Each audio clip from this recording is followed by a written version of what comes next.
Are you sick and tired of your coffee getting cold on you? Do you want a coffee that you just drink cold? Have you been looking for a new coffee that's not acidic? Are you looking for something that gives you a caffeine fix but doesn't bite back? Are you tired of sad mornings with stale coffee that gets all over you?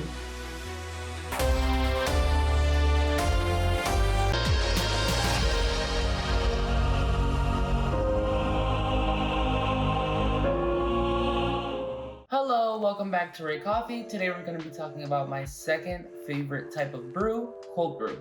Now, we don't really know the history of cold brew. All we know is that it's old. It's not new as much as the rave is, Starbucks doing all types of different things, and these people trying to get you to buy these cold brew brewers and things like that. It's not new. It's actually goes back to about 1600s to Japan, where they were working on something like this, and it was kind of like slowly dripping through coffee grains, and we sort of still do that to this day. Right now, what we do for cold brew is we get some water, we get some coarse ground coffee. You want to make sure it's coarse ground or you're going to have a mess, and we let it sit for a while. You want to make sure it's a while or you're going to get bean juice and not cold brew coffee. So let's get started. Now, I do have a very easy way to do cold brew. I saw this on a TikTok and I love it ever since. If I do find a TikTok, I'll link it below. So today we're going to be working with Bauhaus Coffee and Cafe Vita, doing a blend of medium roast coffee.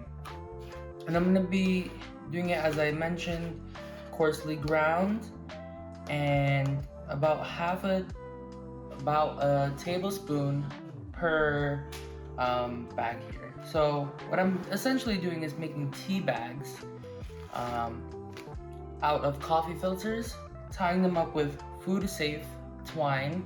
This is cooking twine you use to roast your turkeys and things like that, and making tea bags. We're gonna drop them in here and we're gonna get cold brew in about 20 hours. So one of the pros of doing cold brew is that you get rid of that acidic flavor that you get from cold brew. When you pour hot water over coffee, you're releasing all that carbon dioxide, like I mentioned before, over and over again, and that's the acidic flavor that you get when you drink drip coffee, especially espresso and things like that.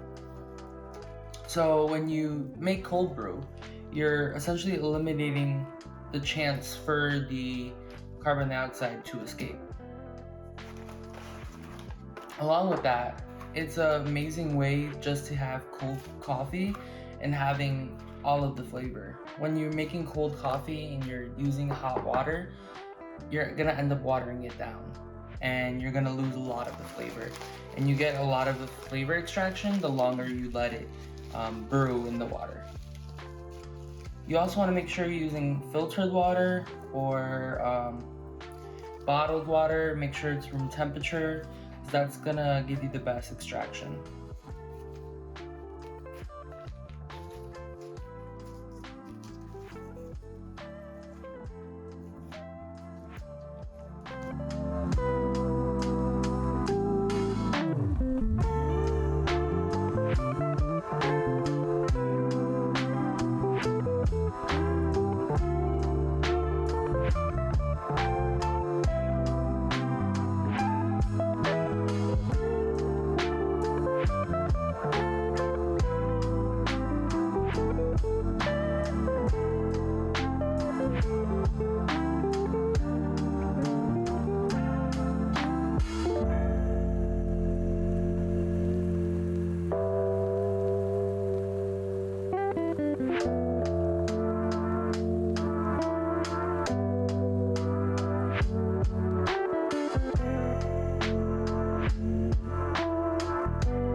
there we go. We have 6 coffee tea bags essentially.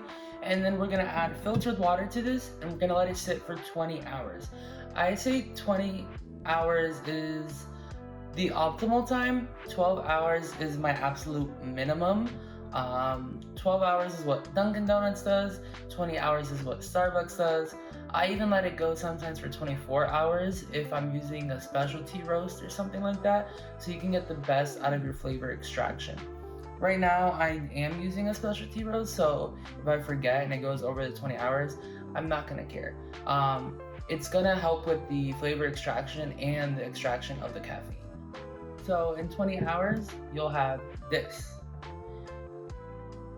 This is 20-hour roasted coffee. Remember, you are making concentrate, so you do have to add water to this, but I just took the coffee tea bags out and added a little bit of water, did drink some, and thank you for watching. Stay caffeinated and don't forget to subscribe for more coffee tips.